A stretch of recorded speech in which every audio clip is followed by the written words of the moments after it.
Um, just a quick overview of what we're going to cover today. We're going to be talking a bit about the power of connection and why it's important to work together and reach out to people in your community. Meg is then going to take us through an outreach workshop where I mentioned we'll have some time for discussions, but Meg is also going to take us through a framework and some guidance to help you think about who you can reach out to and help you to do some of that local outreach. Then we'll go through very quickly just some additional resources and training sessions that we have to help you in other parts of your Great Big Green Week activity. And then if you are able to stay until the end, we'll have a bit of evaluation poll and then some next steps. The evaluation poll really helps us to learn from these sessions and ensures that we're getting your feedback so that we can make future sessions even more useful for you. So to kick us off, it would be really great to kind of get a sense of who's been involved in Great Big Green Week before or who hasn't, and how confident you're currently feeling about reaching out to other people in your community. So I'm going to start a Zoom poll. I can find it. And this is just two questions that you'll see on the screen now as well. Um, if you're not able to answer the poll, feel free to put your answers in the chat. But if you can answer the poll, yeah, the two questions are, have you taken part in Great Big Green Week before? And on a scale of 1 to 10, how confident are you in reaching out to others in your community? Thanks for those of you who are filling that out. I can see nearly everyone has done that. And we've got quite a few of you who haven't taken part in Great Big Green Week before. So hopefully this will give you some ideas of how you can encourage people to come along with you. And you don't have to do it all alone if you are taking part for the first time.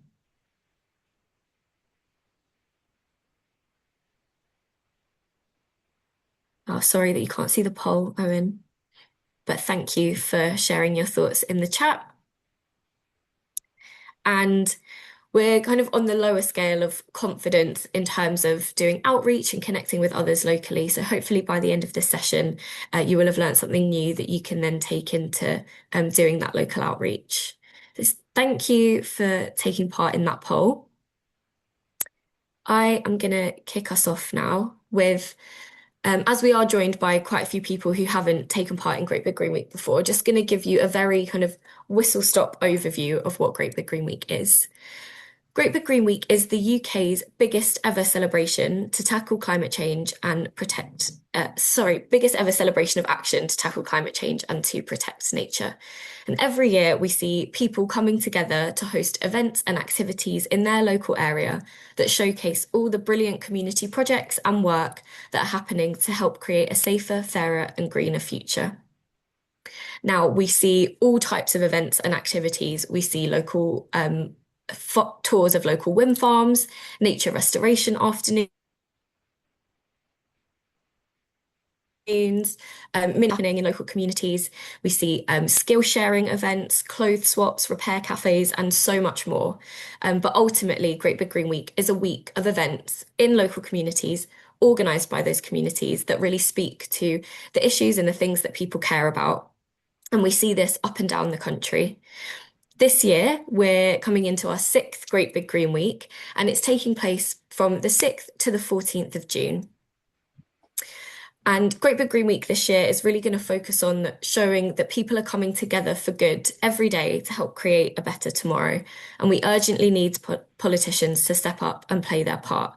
And by taking action together at the same time in every corner of the UK, politicians will really be unable to ignore that their constituents and communities care about tackling climate change and protecting nature. So why is collaboration important during Great Big Green Week? And I've touched on this a little bit already, but the Great Big Green Week is really, it showcases people coming together for good with our communities, creating real practical changes for our local places, for nature, for climate, and for our shared future. And from small everyday actions to bigger community events, Great Big Green Week really makes that collective action visible. So creating, building and strengthening connections is really a core part of Great Big Green Week.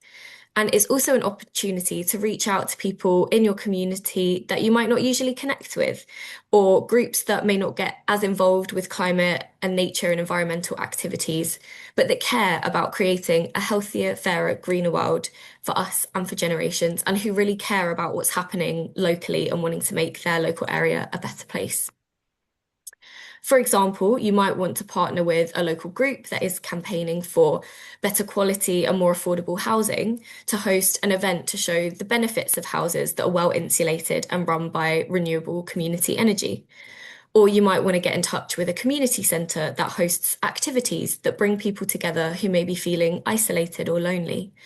You could also team up to run activities that foster connection and facilitate skill sharing, such as gardening to support wildlife or sewing or repair workshops. So those are just a few ideas to help get you thinking about how you can connect with kind of different people and different parts of your local community. And getting into a bit more of kind of some specifics around what working together during Great Big Green Week might look like. If you're planning an event, there are things to think about in terms of reaching out to others in your community and getting people involved in this capacity. So, for example, you might want to be thinking about who is in your community, what people, places, and spaces are central to your community that might work for a local community event.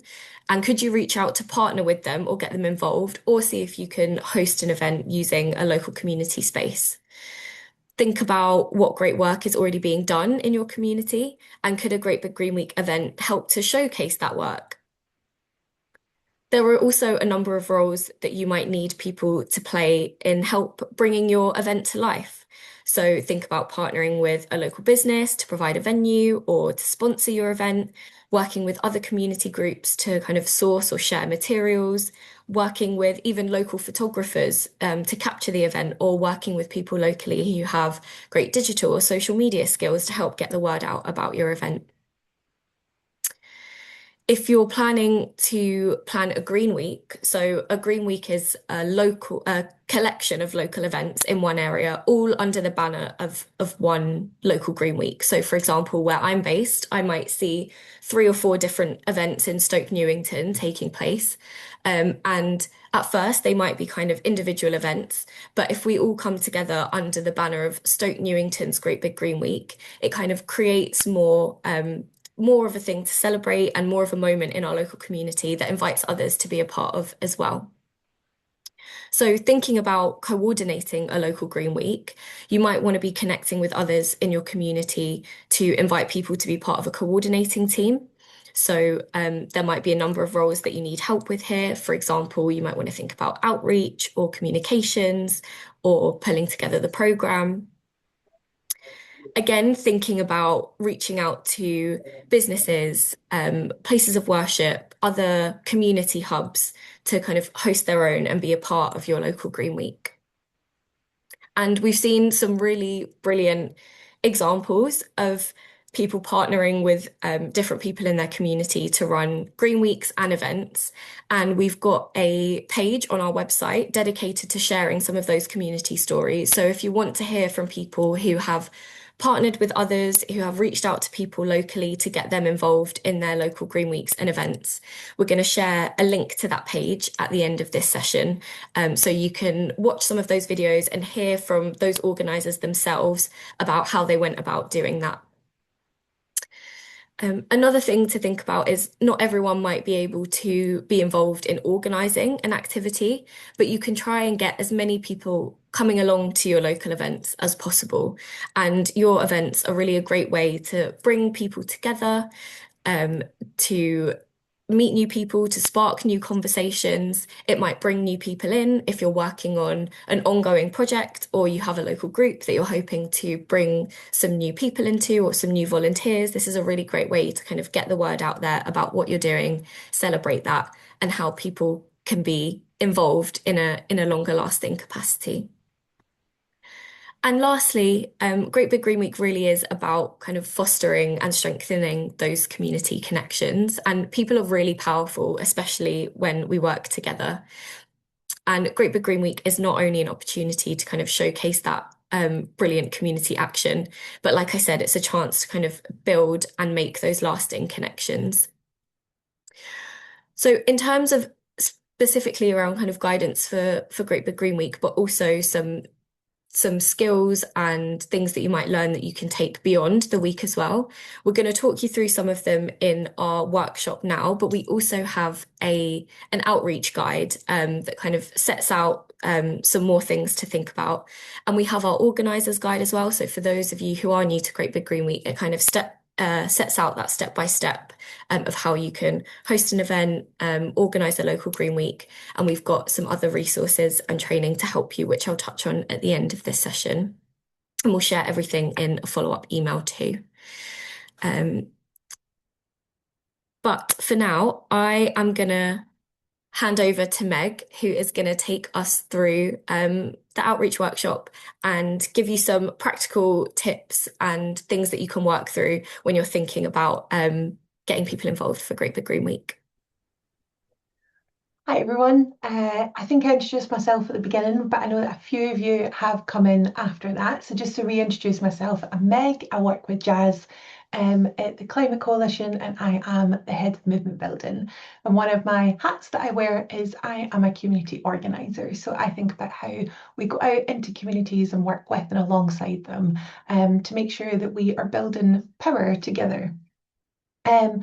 So before you go on to listen to me rabbit on and geek out about all things outreach, we're going to start with a little icebreaker in this workshop. So I know that Jazz is busy behind the scenes right now setting up some breakout groups. So we're going to go into a couple of breakout rooms and we're going to have 10 minutes to explore the following 2 questions. And I've put them into the chat box for you as well. So the first question is, so discussing amongst yourselves, who do you know that hasn't attended or been involved in something like Great Big Green Week before? But it would be absolutely amazing if they did. That might be your granny, it might be your neighbour down the road, it might be a colleague, it might be a group, a community group that you would love to see getting involved. And then if you were to just picture like big vision of success, what would it mean to you and or your group if your whole community got involved in your Great Big Green Week moment, including those who don't normally take climate and nature action? So what do you think that big picture of success would be if absolutely everybody chose to get involved in your event? But there's a reason why we started by thinking about people. There is logic to my madness with this, because what we're going to do is we're going to unpack a little bit more about a style of connecting with your community, which is called relational organizing. Now, some of you might have heard of relational organizing before, some of you might not have, and it's okay either way. So I know I'm guilty of this. So if you have a little think back to maybe a campaign that you've been involved with, an issue that you are really, really passionate about, an event that you really want to come along, that you want people to come along to, and you've been asking people to come along or to sign a petition or to get involved in a campaign or to care about the issue that you care about. And you're talking about the issue first. And sometimes it can feel frustrating when you're coming up against those barriers. A lot of those things that we've already just surfaced through our discussions, people who maybe aren't always involved might be questioning a specific issue, might not see themselves as someone that would be involved in a specific event or activity. I know that I can find it really frustrating when I know I've got this amazing thing that I want people to get involved in, but I'm not seeing that actually translating. And so the style of relational organizing asks us to switch our thinking round. So instead of starting with what is the issue and then how do I get people involved with the issue, relational organizing asks us to ask yourself a core question before thinking about the issue. And that is, who are my people? So I really want you to have that mantra in your head as we go through the rest of this workshop. Who are my people? Jazz, I'm sure you're sick of me going through this. Jazz hears me talking about this almost every day for the last 2 years. But it's a really, really important framework to hold on to, because this is how we start to build relationships and connections with people from outside our traditional bubble and networks. But what we start with is by asking ourselves, who are my people? So on the screen, you can see three little bubbles here, and we're going to start unpacking them together. So the first thing about when we're asking who are my people is to think about all the connections that you have and how you can work with and connect with them and promote your event activity, whatever it might be, with them in a way that is relational. So again, relationships first, issue second. So the first one on the left here, you can see who are my friends, colleagues, neighbours, connections. So when we think about our friends and colleagues, sometimes we don't actually think to speak to them and build relationships with them and build that connection with them around the issue or the event that we want them to come along to. We spend maybe half of our waking life in our workplace. So who are your colleagues within your workplace? Do you have a specific colleague that you have a really good relationship with?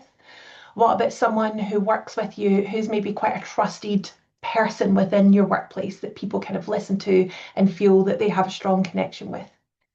What about your neighbours? I talk about the fictional Jean down the road a lot to Jazz.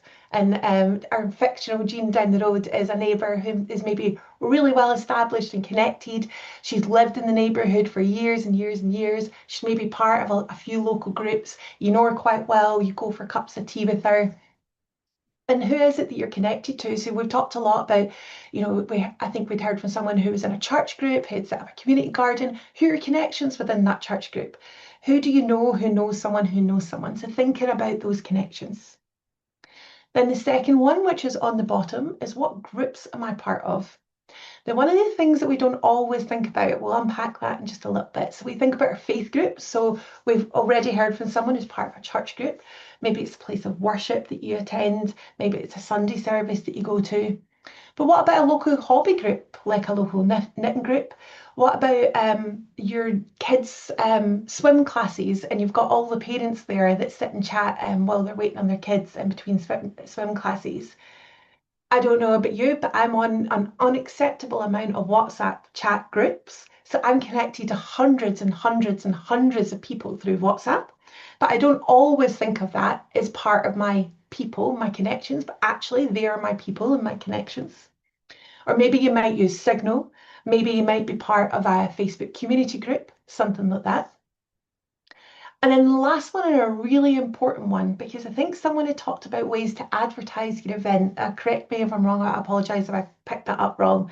But like when you were advertising your event, this is a really, really important one to think about. Where do my people show up? Because if you're advertising your event on a leaflet that's printed, but actually your people show up on a Facebook community group, you're not going to reach your people. So where do your people show up both online and offline? So we've talked about examples of WhatsApp chats. We might have Facebook community groups. There might be a local community centre that is really well connected, and actually lots of different groups are connected into a community centre. There might be a local network on Signal, for example, where people kind of like neighbourhood chats that connect with each other, provide updates, etc. So thinking about your people and your community, where do they show up both online and offline? So what we're going to do, because I know I've just flung quite a lot at you, so before we go into the rest of the workshop, we're just going to take a minute to start answering that question ourselves. Who are my people? So feel free to keep your camera off, turn it on, whatever works for you, but spend some time. You can step away from the computer if you want. Grab yourself a notepad, use your computer, maybe get a notepad out on your phone, or even just use the chat box that's in front of you on this Zoom chat, and start listing your people. So who your friends, your colleagues, connections are, the kind of groups that you're part of, and where people show up both online and offline. Jazz and I will put that into the chat as well, just so that you have that little framework. If we can go on to the next slide, please, Jazz. What I'm going to ask you to do is just brain dump absolutely everything out that just comes to your mind. List as fast as you can. And then what to do is go back and put an asterisk next to anyone that you think is a trusted voice in your community. So for example, the fictional Jean down the road that I always talk about with Jazz. A respected voice capable of amplifying information. An example of that could be your local vicar, could be a trusted voice who's capable of amplifying information. or someone or a group who's not always involved in climate and nature action, but you think that they are important to include. And that becomes your target map for your community. And a little top tip for you to think about, you can write it down, but it might just be something for you to kind of keep in mind, is what do you want the person to do? Do you want them to attend the event? Do you want help with planning? Do you want them to amplify the information? Or do you think there's someone that can just generally help promote the event, like share on their Facebook, etc., etc.? So start thinking about that in your head. Hopefully you've had time for a comfort break. We are going to go from now until just before 2:30. So just to recap, we have gone through the power of connection and the power of Great Big Green Week as a tool for building those connections. And we have started to unpack the concept of relational organising, which is putting people before issues. And we've used one specific tool that is called community mapping, where we have asked ourselves the question, who are my people? And so you were asked before the break to start listing who your friends, colleagues, neighbours, and connections were, what groups you're part of, and where your people show up in your community, online and offline. You then spent some time putting an asterisk next to anyone on your community map that you think is a trusted voice, a trusted voice to your community, a respected voice that's capable of amplifying information, and someone who's maybe not always involved in climate and nature action, but you think is important to include. So we're starting with that community map. You can do that as an individual when you come off this call. It could be something that you do at your next group meeting. You could do together and ask yourself that question, who are my people, and do a bit of collective mapping. But we've got that map put out and you're ready to then start building those connections with your people and asking them to take part in your event or to join in planning or to take part in a way that works for you and your group. So what we're going to do is we're going to, using the same approach of relational organising, we're going to explore another tool that you can use that complements that community map that you've just done for the first time of asking who are my people.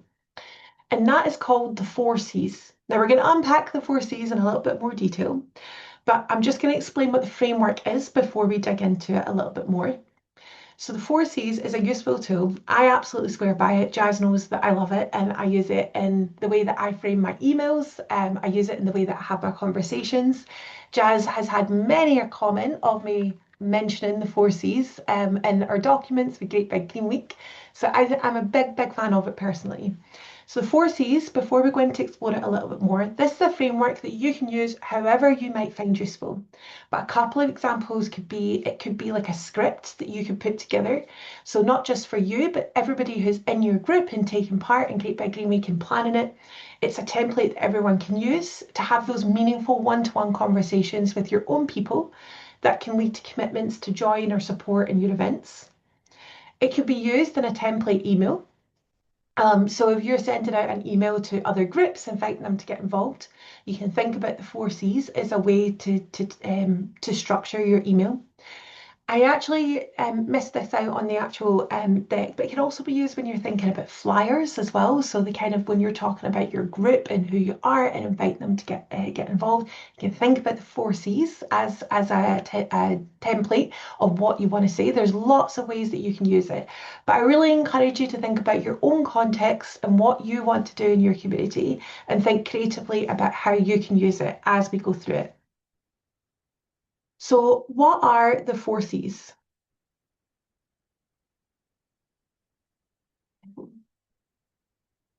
So the 4Cs is basically a fancy way of saying 4 different words. So what we have is connection, context, commitment, and catapult. And this framework makes up the 4Cs. So we're going to start with connection. We'll work our way through each of them, but Jazz will just stay on this slide for the moment. So connection is about opening. So when we talked about relational organising, people before issues.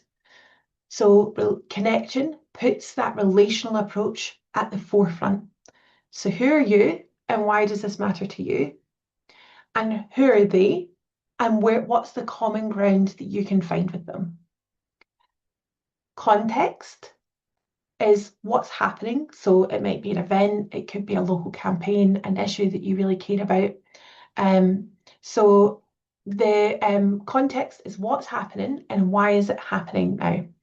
So example being the event with Great Big Green Week, and an explanation of Great Big Green Week being over 1 million people are taking part in 2026.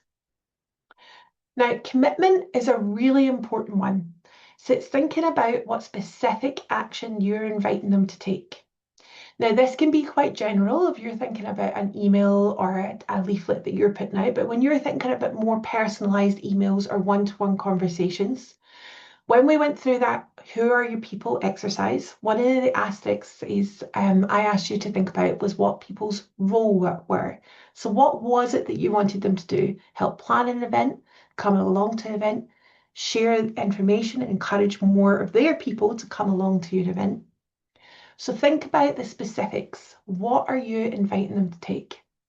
And the last one, Jazz, I'm sorry, I know that you're sick of me saying this, but for me, this is the most important one because it's one that we often miss out when we are thinking about how we build connections and invite people along to events. And that is catapult. So what's next? So if someone says yes to your activity, your event, the question that you have of them, what are you asking them to do next? How can you give them some ownership of what your event, your activity, your issue, and how can they deepen their involvement? So we're going to go through this in a little bit more detail over the next 10 minutes or so. So we're going to start with connection. So the key to connection is by introducing yourself, but also sharing why the event matters to you. People care when they understand why you care. So it's not just about saying why the event is important, but why it's important to you. For example, it might be local green spaces that you love and sharing memories of growing up in your local football field or sending your son or daughter off to play at a local pitch, for example. I'm just thinking off the top of my head. It could be your local community garden and how much enjoyment you get out of it and the connections that you make locally there. So thinking about your event or your activity, why it matters to you. A really top tip is to not think about net zero or really complicated language, but to really think about what simple personal language you can use. So people can always connect to stories more than they connect to facts. We have a long and rich history of storytelling as a human race. We've used stories from the days of us painting pictures onto caves to telling stories over generations and generations to come. So think about the kind of stories that you might want to share. And then the key is to find that common ground. So the what we talked about earlier when Owen had raised a really good point, and Owen, I'll read your comment as soon as I can. Owen had raised a really good point about building those connections with his community in the community garden. So what's the common ground that you can find together? And a really good tip for how to do this is to ask questions and understand their values and experiences. So a really good way to put it is understand before being understood. It's a really key approach to take, and it helps people feel that you're listening to them and more open to listening to you and what you're asking them to do. So examples could be, and again, you can get creative with this. This is just us writing finger in the air for you, is just some generic examples. So have you ever been to a Great Big Green Week event? What do you love most about our local green spaces and places? And I've put together an example script that you might want to use. So this is how you might want to frame it. If you were, for example, writing an email or writing a template that you and your community could use to invite people to events. So we've got a fictional Sam who's helping to organise local Great Big Green Week. Sam caring about climate and nature because they grew up near the woods and they want to celebrate all the nature that they have on their doorstep. And then asking if they've been to one of those events before. The connection is all about just that. It's about building a connection. So again, it's relationships first, issues second. Understand before being understood. Find common ground and understand people's values. It really helps you build a stronger connection and I'm more likely to get commitments to act, sorry. the next one we're going to move on to is context. So once you've built a connection, share why it is an important moment. So is there something key that you want to celebrate? A chance to build local momentum? Are you recruiting to build up your local group a little bit more? Matt, yes, a copy of the slides and a guide will be sent out so you can use all of this and digest it after. But if you have questions, feel free to pop it into the chat box and I'll answer them live at the end. So context, so once you've built this connection, share why now is an important moment. So you might have a key, like maybe it's an anniversary of your local group and you want to celebrate it. Maybe it's just Great Big Green Week and you've been involved in Great Big Green Week since the start and you really want to take that moment to celebrate. Maybe your group's been really heavily involved in a local campaign or developing a brand new green space and you really want that moment to celebrate it and highlight it. So really think about the context. What's the moment that you are in? It might be even that you're looking for more people to join your local group. So why is it that you're looking for more people now? So again, if we think about avoiding overwhelm with like facts and figures, again, think about speaking from the heart. So think about stories first, people first, relationships first. So speak from the heart and make sure you keep it as simple as possible. So an example from our fictional Sam. So Sam is talking about coming together during Great Big Green Week to show how much people in their area care about protecting nature and tackling climate change. They're talking about the community action they've already seen, maybe highlighting some examples that are already happening in the community. They've been planting wildflowers, insulating homes, and they want to make sure that they're bringing their community together to celebrate and encourage even more action.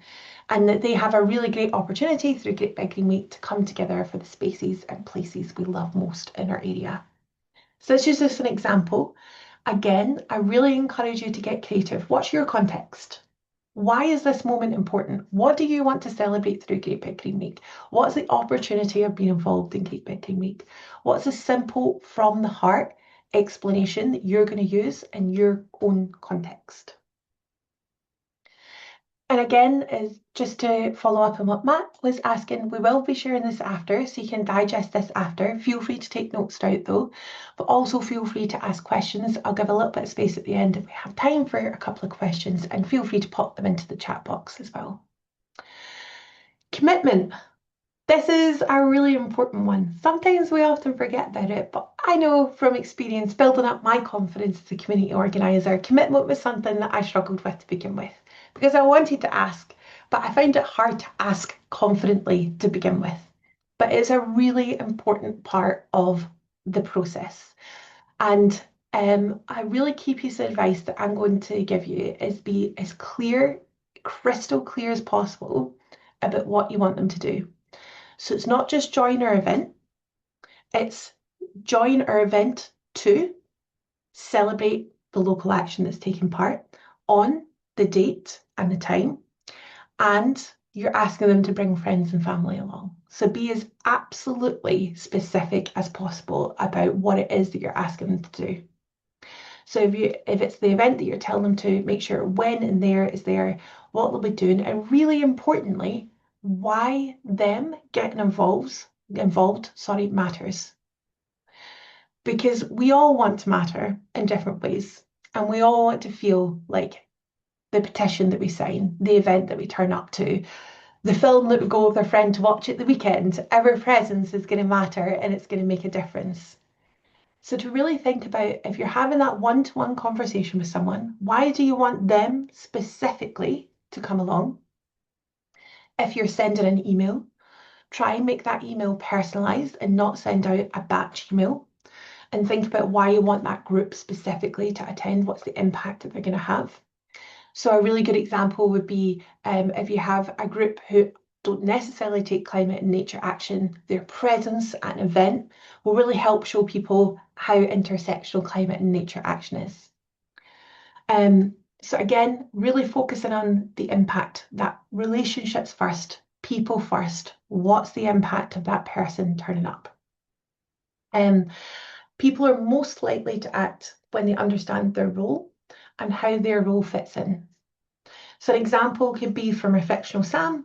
Would you be up for joining us this Saturday at the town hall? at midday, they're going to be running an arts and crafts session to put together messages for support.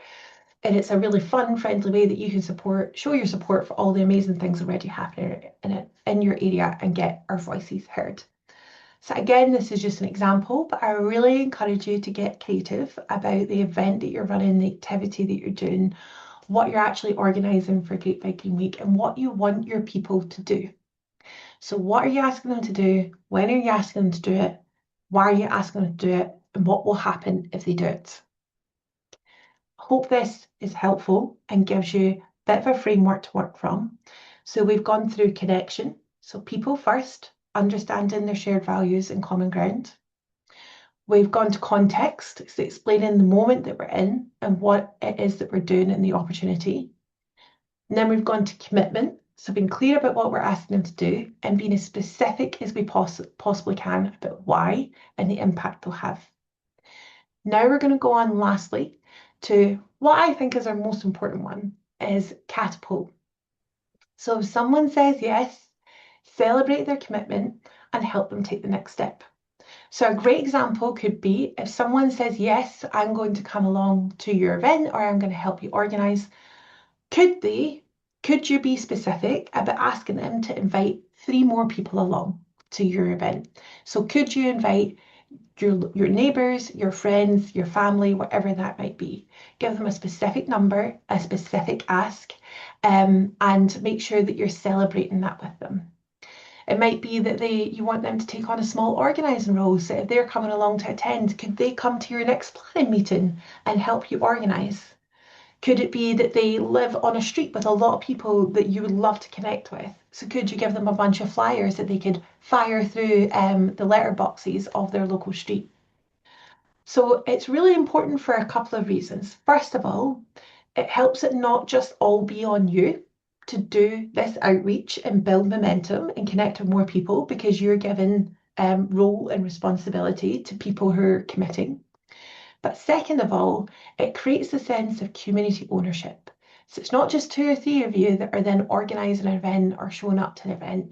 You've got a whole community of you that are handing leaflets through the letterboxes, forwarding on an email to a local community group that you've asked them to reach out to.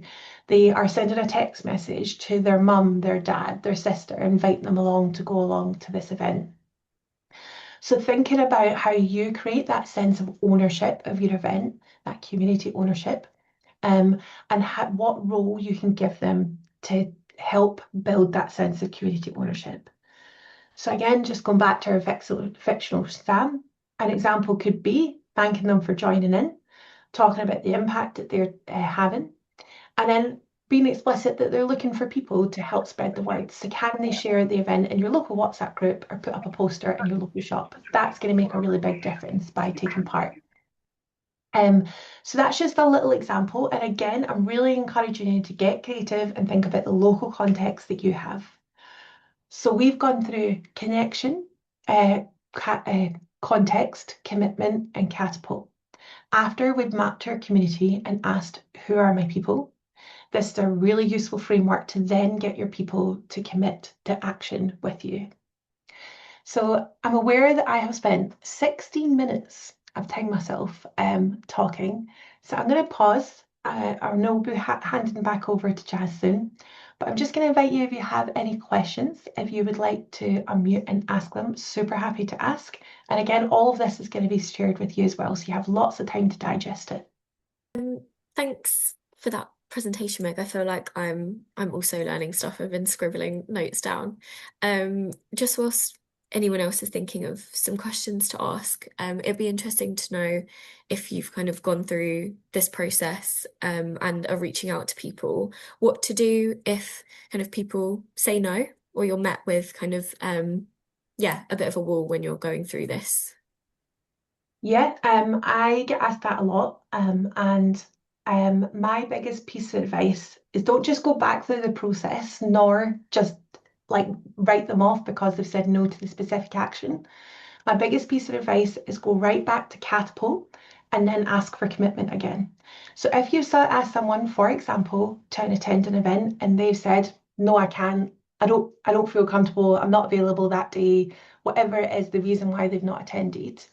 My biggest piece of advice is what's your backup catapult? So what's the other thing that they can do for you? So it might be spreading the word, it might be um, putting up a notice, flyer in their local community centre, it might be putting it up in the local church or local place of worship, whatever that might be. So what's the next catapult that you would like them to take? And then what's the commitment that you're going to ask them to do from there? So you don't need to go back through and do the whole process again, but just have that in mind. So a really good example would be that last year we were doing a really big event as the Climate Coalition, and part of my job was to do this. Who are my people? Where do they show up? How do we build connections? How do we bring them into this moment? And we had many people that for different reasons weren't able to get specifically involved, but I had a backup catapult because my catapult was then, well, who are your people? How can you connect me to them?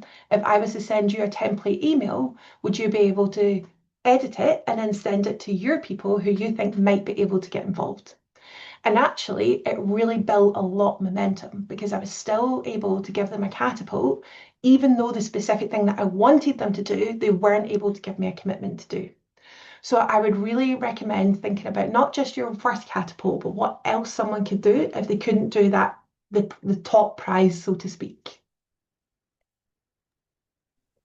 Thanks, Meg. And I think it sounds like that can also be applied to what Joe touched on earlier in, not thinking just about the networks that or the connections that you build, but then what are their connections as well, and getting that word out through the different networks that way too.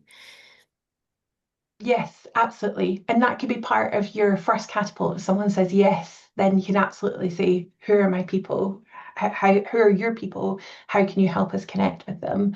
But they might say no. And what's the next thing, the next tier down, basically, of what you would like them to do? I hope that's some useful advice for folks and give some food for thought. I'll give a wee bit of space if anybody has thought of any questions. And if not, I will pass back over to Jazz to lead us through the close of this session.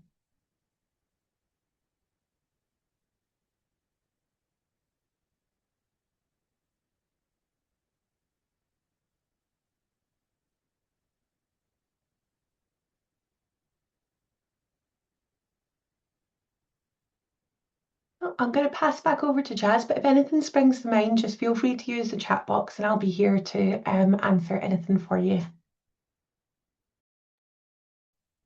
Thank you so much, Meg, for taking us through that workshop today.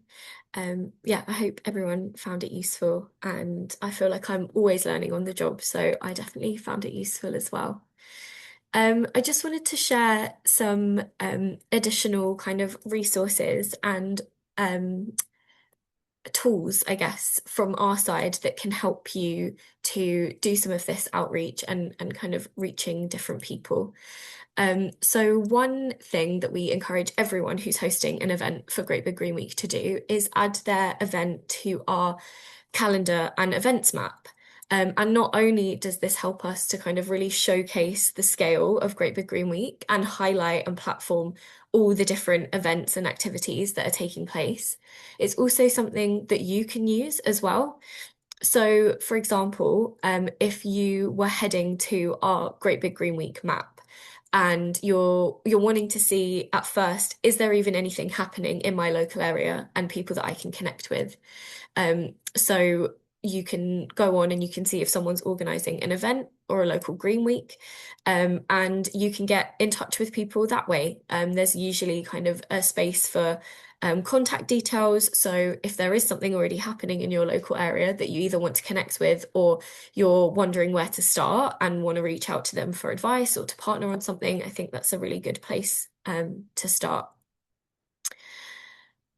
Something else, another way that you can use it is that once you add your event to the website, you can add your description in there, but you can also add a really specific call to action on that description. If you're just getting started and you don't have all the details, that's absolutely fine.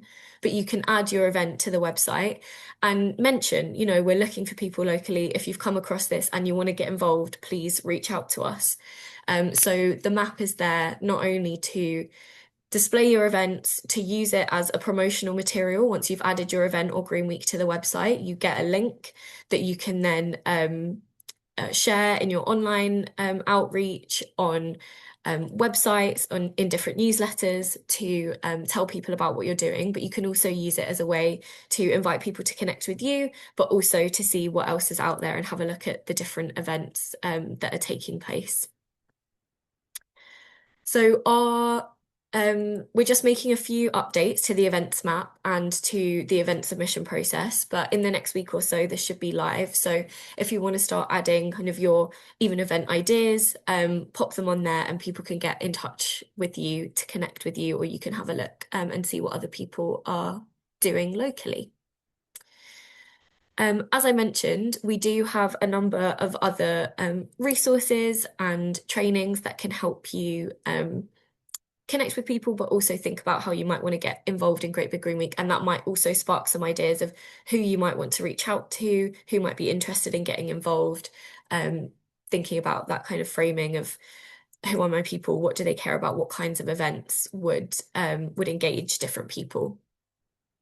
So are the written resources that I'd really recommend, but you can access all of our resources and training for free on the Great Big Green Week website, is our outreach guide. So this is going to give a lot of the information that we heard today, but also some more draft templates that you can use, and some specific examples of where we've seen kind of partnerships and people working together to create something really strong during Great Big Green Week. So we're going to share that in the follow-up email with you.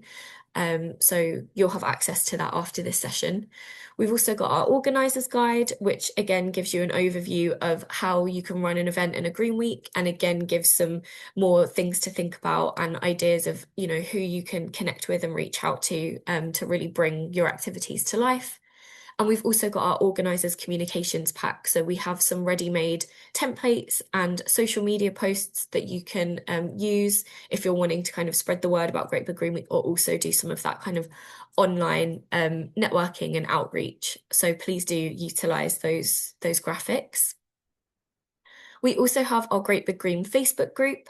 So this is a Facebook group specifically for people who are involved or wanting to get involved in Great Big Green Week. And you can use it to share ideas, ask questions, share any challenges, get advice, connect with people. It is a UK-wide Facebook group, but it's always worth posting on there. I'm in this place. Is anyone thinking about organising something, or I'm organising this? Does anyone have connections with people in this particular area? So that is a really useful resource and group to be a part of. And lastly, just to flag our community stories page. I mentioned this before, but we've got some videos of people speaking about their own experience in taking part in Great Big Green Week and partnering with other people or organisations or businesses to bring their Great Big Green Week to life, and how they went about doing that. So yeah, please do take a few minutes to watch some of those videos, because they are really inspiring to hear from those organisers themselves.